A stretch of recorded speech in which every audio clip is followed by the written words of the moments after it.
Hello and welcome to another episode from the Studio Block server. My name is Weird and Bearded, and today we're at a field. It just a field. If I look at the map, you can see we are not too far from the nicer village.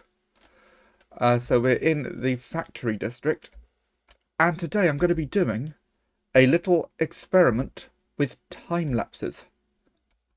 So if we were to go back to the wabbiest wabisode, where I did the big time lapse of me building up the walls around the outside of the central hub, where I had about 180 wabs on screen across the time lapse, and it took about 2 months of editing and restarting the edit and general headache.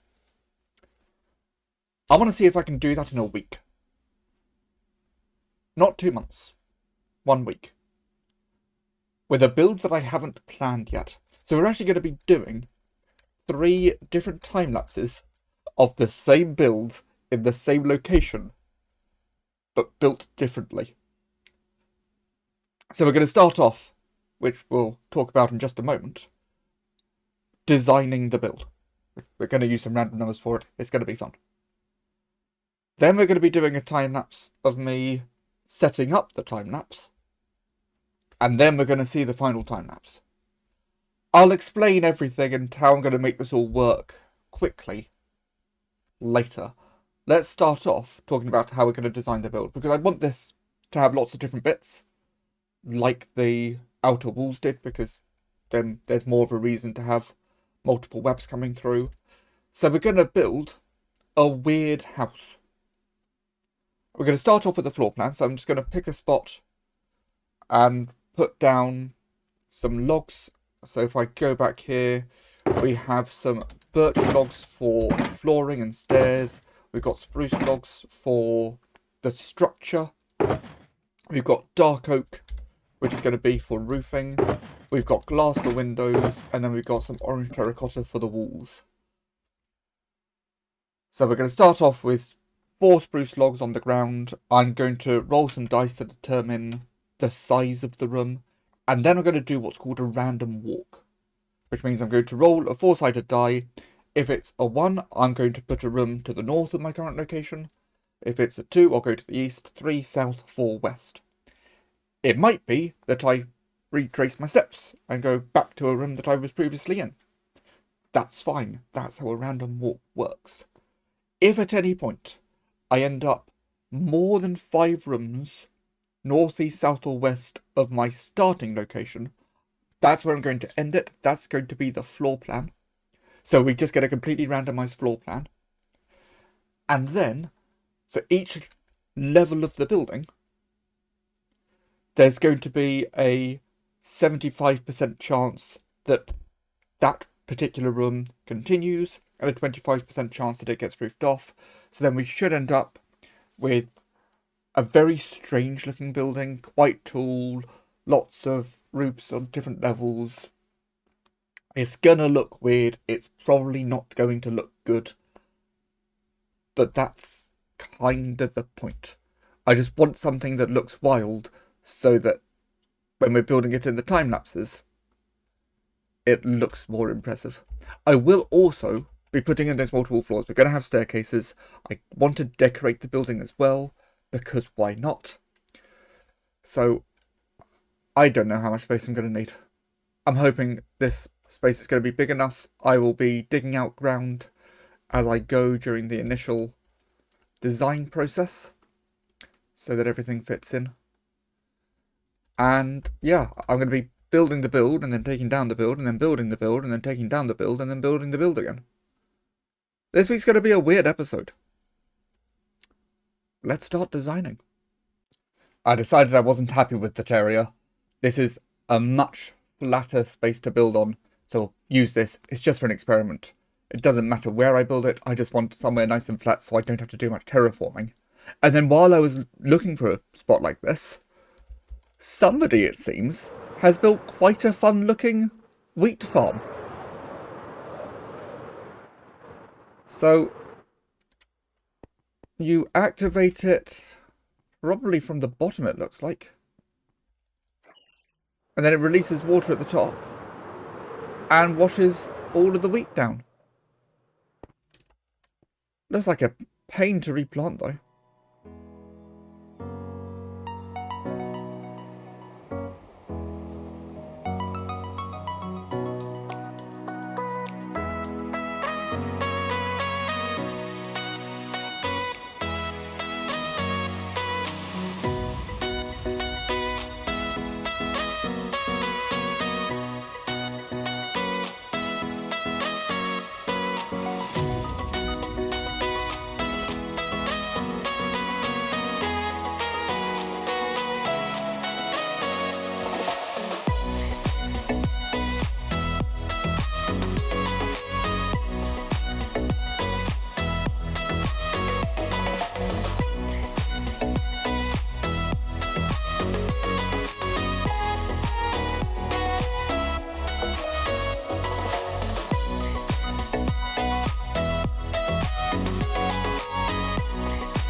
This build was generated by rolling dice. It has no right to look this cool. I absolutely love this build. I did not enjoy making this build. I had a headache most of yesterday, which also slowed me down, so I was hoping to add some decorations. I have not had time to add decorations. I have added in some internal walls and tidied up the lighting a bit. It is all lit up. It does mean occasionally I've got a light from the ceiling just to make sure it's all lit up. But we now have our building. Our weird little building. I say little, it's got... how many floors does it have? 1, 2, 3, 4, 5, 6, 7, 8 stories tall. And now I'm going to take a schematic of it and then take it all apart, which is going to feel really weird, but I need to take it apart so that it can be rebuilt. Obviously, if I was actually doing this for a time lapse, this would not be the case. It would probably be... it would certainly have to be a build that I already have planned. But I don't have any builds planned for something like this, so I thought, let's just build one. So I'm going to take this down and then we will talk about how I'm going to make my new time lapse. Well, it's taken a couple of days, but the build has now been taken down, which realistically means I've got 4 days left. I said it would take a week, but this is where the clock actually starts. Because I wouldn't be designing the build in Survivor, I wouldn't be designing it on the server, I wouldn't be designing it where it would be built. So then I would have to take it down again to prepare for the time lapse. That would be ridiculous. I would do all that in a creative world and have a schematic. And I do have the schematic. There are some things that I realised I made some small mistakes along the way, but I can fix them as we go. Now, you can probably tell I didn't fill this in with grass. I have left it as the footprint. There is a reason for this. Let me talk you through the plan. I want to have a lot of weird and beardeds building this build. We have the mocap mod, which allows me to record myself many times and put them into one scene.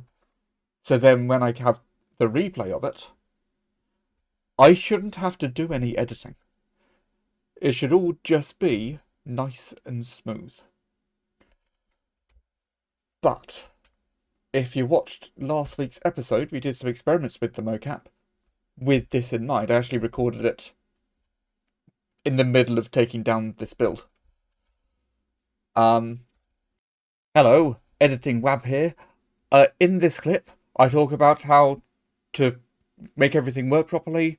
I had to do a recording of me filling in all the grass, then digging it back out, so that everything just starts in the same point, and I had a nice demonstration set up. It was all really nicely presented. It was also wrong. I've since discovered that I can make things work just by making sure all my recordings are ordered in the correct way. So this bit of footage is wrong. We're just gonna skip over it. Now, of course, I don't want in the replay recording just a load of weird and beardeds stood at the side waiting. That would be weird. So we're gonna build a builder station. So I can have all my resources in there. We'll have it nice and lit up. Probably have several entrances and exits to account for weird and beardeds leaving and arriving at the same time without crashing into each other, hopefully. And then, when they're not building, they will be out of sight. And it will all look that bit neater.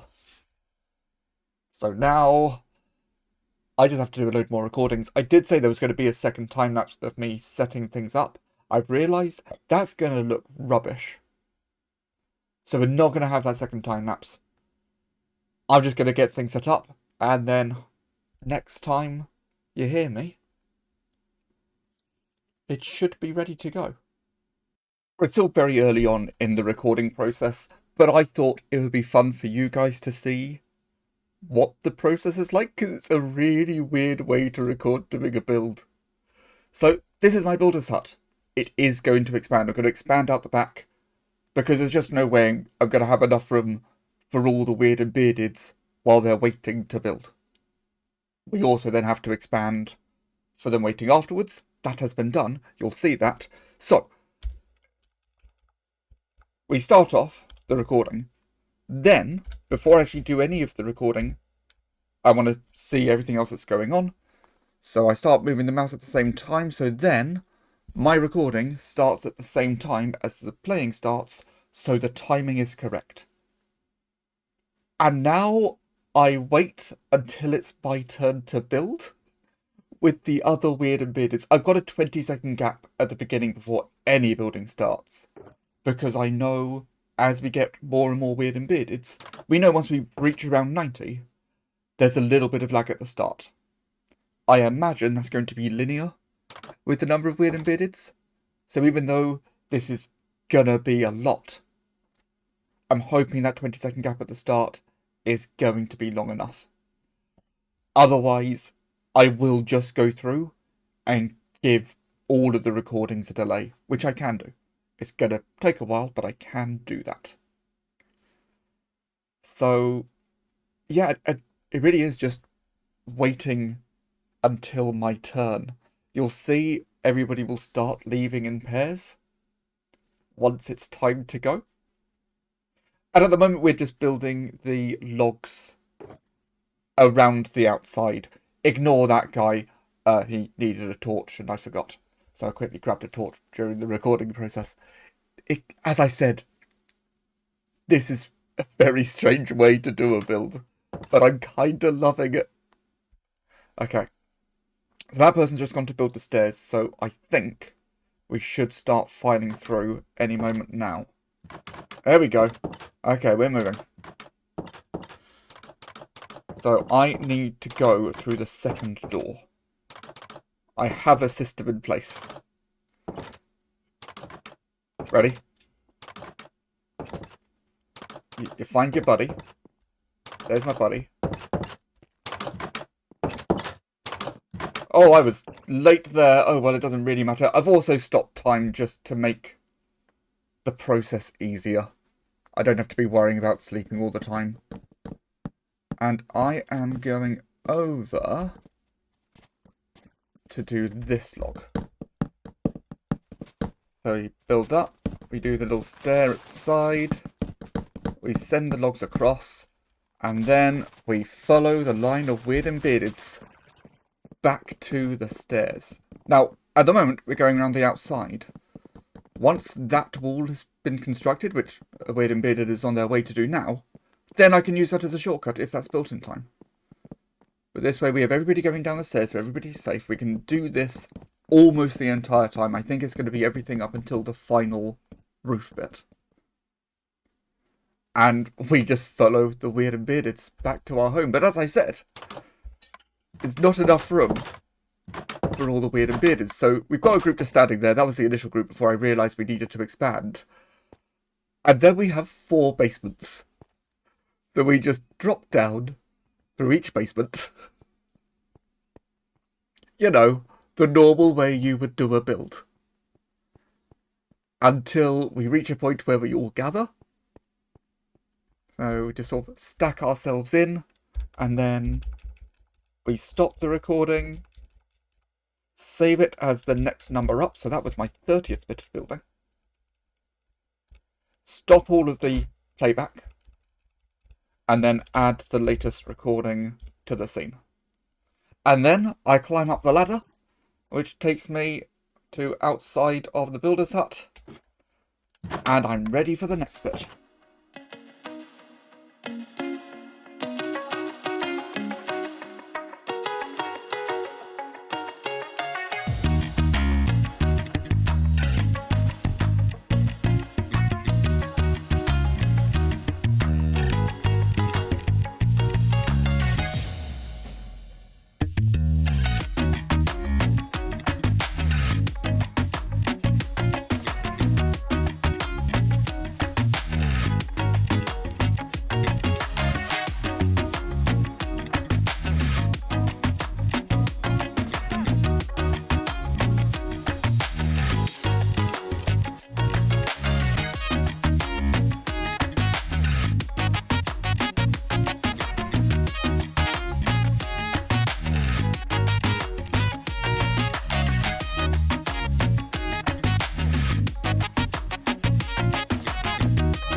Oh my god, it worked.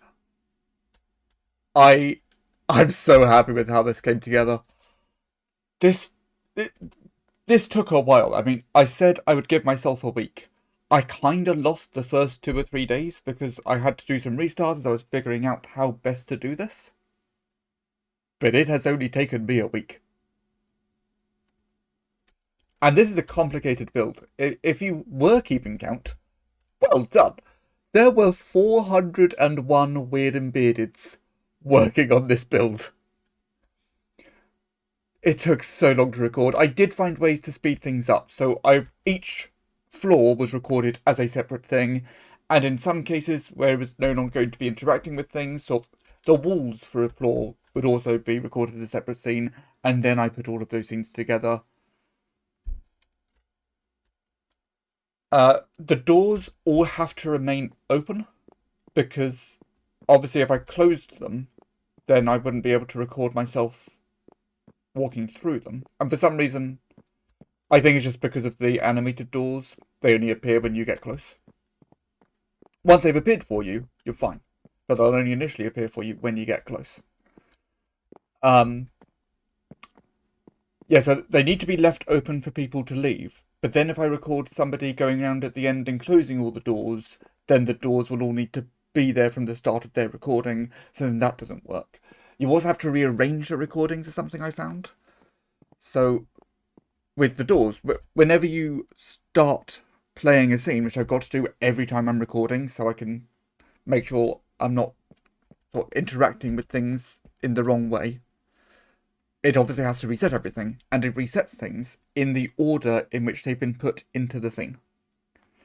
So if I record myself putting down the floor, and then have a separate recording of me putting in this wall, it's going to get rid of the floor, and then get rid of the wall, which then leaves the door as an item. And then that kind of builds up.